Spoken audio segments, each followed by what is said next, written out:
For almost the entire history of our species, no one said a single word. Millions of years of humans hunting, raising children, burying their dead, in total silence. Language, the thing that feels as natural as breathing, is not natural at all.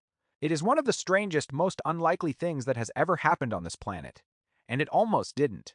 Something had to force our ancestors to open their mouths, a pressure so brutal that the silent ones died and the ones who spoke survived. This is the story of the most dangerous invention in human history. The one you're using inside your own head right now to think these very words. Stay with me, because by the end of this, you will never hear your own thoughts the same way again. Let's start with the thing nobody tells you. We treat talking like it was always going to happen. Like humans showed up and words came with the package. That is wrong. For millions of years there were creatures walking upright, making tools, controlling fire, standing beside a fire at night, and saying nothing. Not less than us. Nothing, a world of intelligent planning. Feeling beings with no way to pour what was in one head into another. Think about how strange that is. A mother who could not tell her child a single warning. A hunter who could not describe the animal he saw over the ridge. A dying elder whose entire lifetime of knowledge stayed locked inside a skull and then went into the ground with them, forever. That was the human condition for longer than we can imagine. And the question that should haunt you is not, how did we start talking? The question is, how did we survive so long without it? Because silence, in that world, was killing us. Now here is where everyone gets the story wrong. When people imagine language beginning, they picture something gentle, a slow, cozy upgrade. One caveman grunts, another grunts back, and over a nice long stretch of time, grunts politely turn into words. A smooth climb, a gift we grew into. Throw that picture away. Language did not arrive because it was nice to have. It arrived because asterisk, not asterisk, having it was lethal. Every silent generation was paying a body count. And to understand what finally broke the silence, you have to feel the cost of it first. You have to stand inside the moments where having no words meant having no future. So let's stand in one. Picture a small band of early humans crossing open ground, dry grass, up to the knee. Wind moving through it. And one of them, a young woman near the back, sees it. A shape low, still, wrong. A predator flattened in the grass, waiting for the group to walk past so it can take the straggler. She knows. In her body she knows. But there is no word for stop. There is no word for left. There is no word for lion. All she has is a sound with no shape and a hand she can throw into the air. She grabs. She points. She makes a noise that means only asterisk fear, asterisk, and nothing more, and the others turn where? Look at what? By the time the danger becomes clear, it is already moving, and the group is one person smaller. This happened. Not once. Uncountable times across uncountable years. Every failed warning was a death. Every idea that could have saved a life but had no way out of a single head. Gone. This is the pressure. This is the thing pushing on our ancestors from every direction, in every generation, that could keep you alive, and almost no way to move it from one person to another. Silence had a price, and the price was paid in bodies. So the first engine of language was not poetry, it was danger. The tribes that found even the roughest way to say asterisk there. That now asterisk survived a little more often than the tribes that couldn't, and a little more often, stretched across 100,000 years, is everything. That is how evolution builds a miracle. Not in a flash. In a slow, brutal filter, where the silent are quietly removed, and the ones who can share a warning live to have children who can do the same. But danger alone doesn't explain what came next. Because a warning cry isn't language. Plenty of animals have alarm calls. A monkey can scream one sound for eagle, and another for snake. That is real, and it is useful, and it is a dead end. It never becomes a sentence. It never becomes a story, so something more had to be pushing on us, something no other animal faced in the same way. And that something was each other. Here is the truth that changes everything. A single human is a weak animal. We've said it before on this channel, and it never stops being true. Alone. In the wild, you don't last a week. Our entire survival strategy was never the body, it was the group. And a group is not just a pile of people. A group is a machine made of cooperation, and cooperation runs on one fuel, shared understanding. The more complex our survival became, the more we needed to coordinate.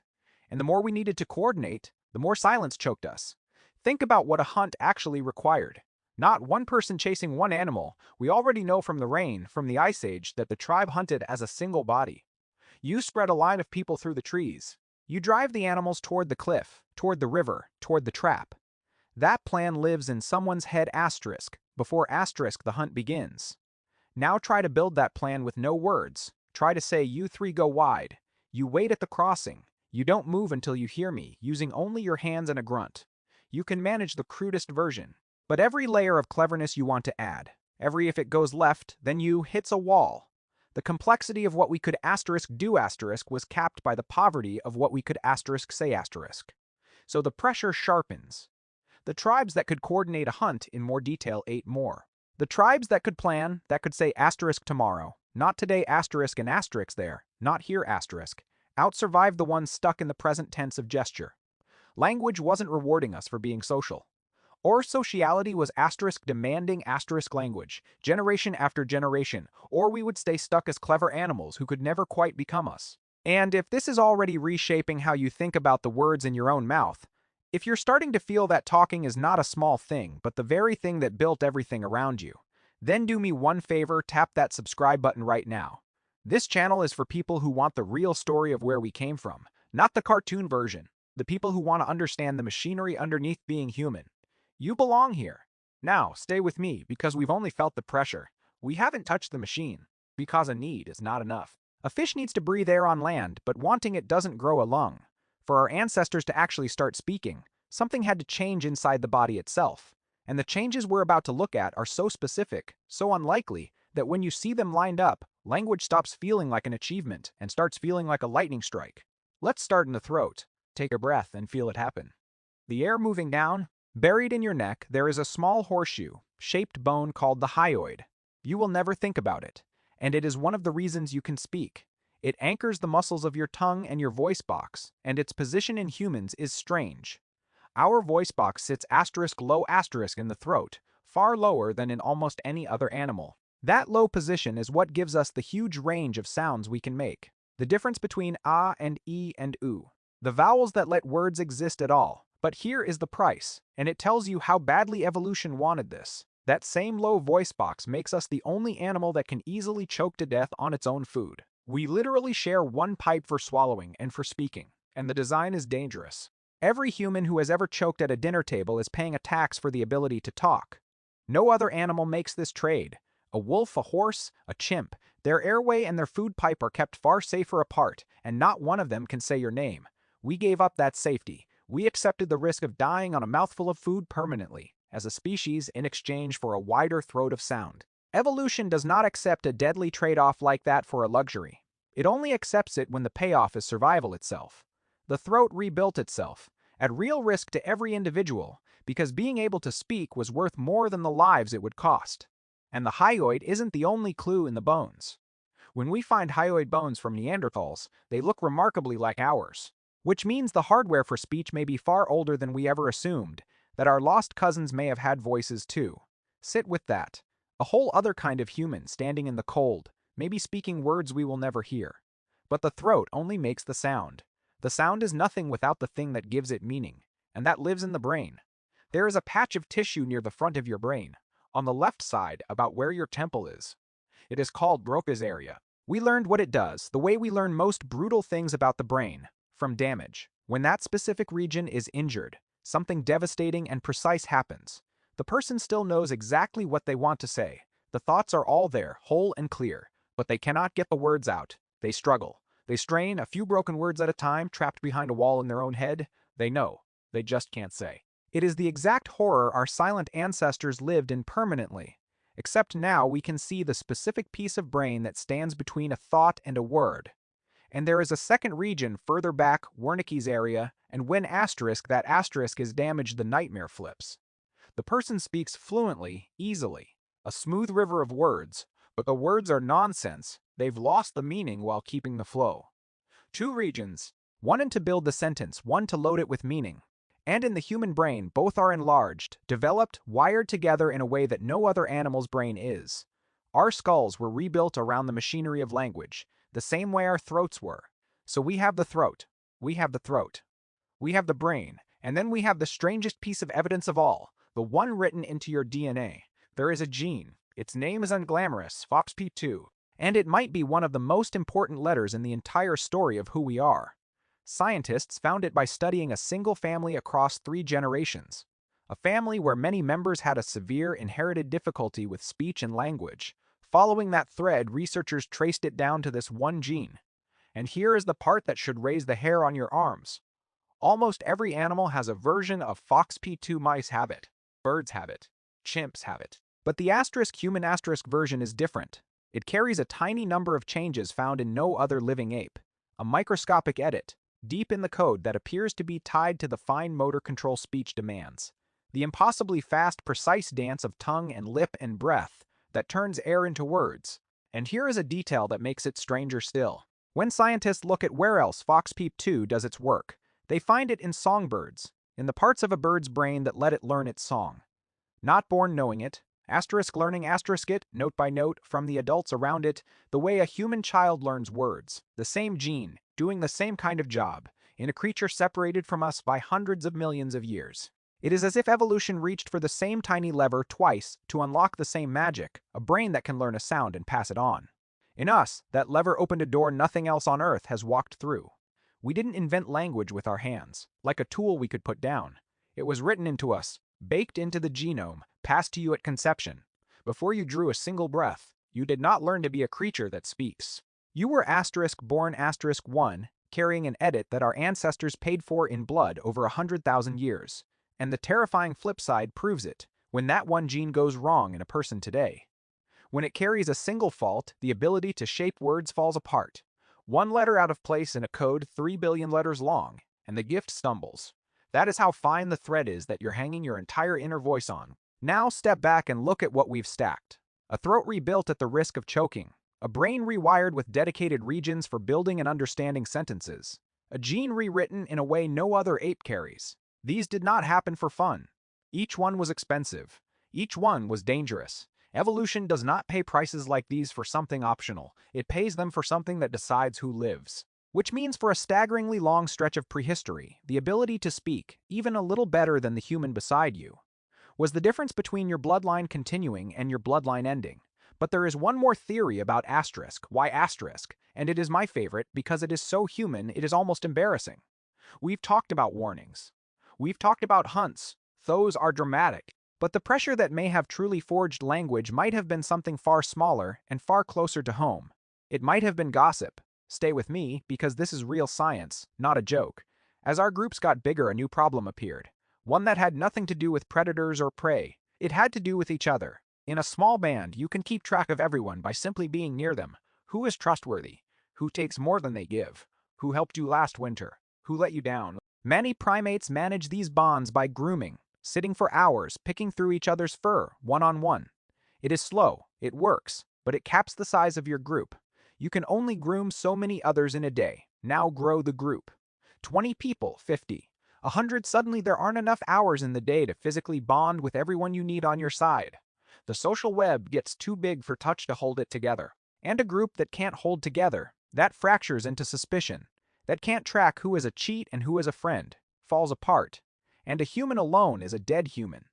We already know this. So here is the theory from the anthropologist Robin Dunbar. Language may have evolved as a kind of grooming at a distance, a way to bond with many people at once without touching any of them. And the fastest, most powerful way to bond a group with words is to talk about other people. Who did what to whom? Who can be trusted? Who broke the rules? That is not a character flaw.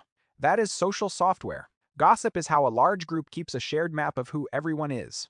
And that shared map is what lets strangers cooperate at all. And think about what that shared map actually bought you. In a world with no police, no courts, no writing anything down. Who lets others do the dangerous work and slips away when it is time to fight? In a silent world, he could do this in one group, get caught, wander to the next valley, and start again. No one could warn ahead. His reputation couldn't travel faster than his feet.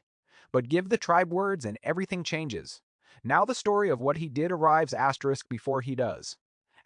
Now, a stranger 2 valleys over already knows not to trust him. The cheat has nowhere left to hide. That is an invisible weapon, and it is made entirely of talk. Cooperation could suddenly punish the ones who broke it. And a group that can punish cheats is a group that can trust. And a group that can trust can do things no selfish animal ever could. Read that again, because it is easy to miss how deep it goes. The endless human hunger to talk about each other. The thing we're a little ashamed of. may be one of the very reasons we can talk at all. Language may have been born not from the hunt or the danger, but from the campfire. From the need to sit close and say asterisk, let me tell you what she did. Asterisk, the most human thing in the world. And once you have that, once you can talk about people who aren't there, about things that already happened, you have crossed a line no animal has ever crossed. Because now you can talk about things that asterisk don't exist yet, asterisk plans. Tomorrow. The hunt that hasn't happened. The winter that hasn't come. An alarm call can only scream about asterisk now.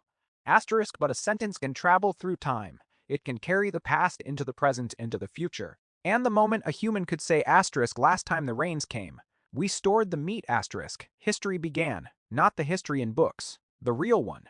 The one carried in mouths from old to young across the fire that we've talked about again and again on this channel. Language is the thread that every one of those survival lessons traveled down. Without it, the elder's knowledge dies with the elder. With it, knowledge stops dying at all. That is the true weight of what happened. Language didn't just let us warn each other or plan a hunt. It let knowledge become immortal. A good idea no longer had to fit inside one lifetime. It could outlive the person who had it, and the person after that, stacking up generation on generation, like bricks building a tower. The same tower we've traced before, the one that eventually reached all the way to the stars, and the mortar holding every brick of that tower together is words. Now let's kill the last myth, the biggest one. We like to imagine that some clever ancestor asterisk invented asterisk language, Saturday down, thought it through, and gifted it to the tribe. That is not what happened, and the truth is stranger and better. No one invented language. Language was asterisk forced out of us. Asterisk squeezed out, generation after generation, by a world that killed the silent and spared the ones who could share what was in their heads. It wasn't a gift someone gave us. It was a scar the world carved into us, so deep it reached the throat, the brain, and the gene. We didn't rise up and grab language. Language was beaten into our ancestors by need over a span of time so vast that the changes soaked all the way down into our bodies. And that is why you can't turn it off. I want you to try something, right now, before this video ends. Try to think a single clear thought without using any words. Try to plan tomorrow or remember this morning. With no language in your head at all, you can't. Even your silence is full of words. That voice you hear in your mind that never stops narrating, that is the inheritance. That is the thing our ancestors bled 100,000 years to give you. You are not a creature that learned to use language. You are a creature asterisk made asterisk of it. It is running underneath your every thought. So constantly you've never once noticed it, like water to a fish. So the next time a word leaves your mouth without any effort, a warning to someone you love, a story at a table, a plan for tomorrow, an asterisk I love you asterisk. Stop for half a second and feel what it actually is. It is the single most expensive thing our species ever built. It cost a rebuilt throat and the risk of choking. It cost a rewired brain. It cost an edit to the code of life itself. It was paid for by every ancestor whose warning failed, whose plan never left their head, whose knowledge died with them in the silence. They pushed against that silence for 100,000 years so that you would be born already able to speak. You are the proof it worked. Every word in your head is the finish line of that impossibly long race. And they ran it in silence, so that you never would have to. But language did something none of them could have seen coming, because once a human could describe things that weren't there, the dead, the future, the unseen. The mind cracked open a door into a place no animal had ever gone. A place of spirits, of gods, of stories about why the world is the way it is. The moment we could speak of the invisible, we started to believe in it. And that may be where our very first religion was born. That is the story we open next.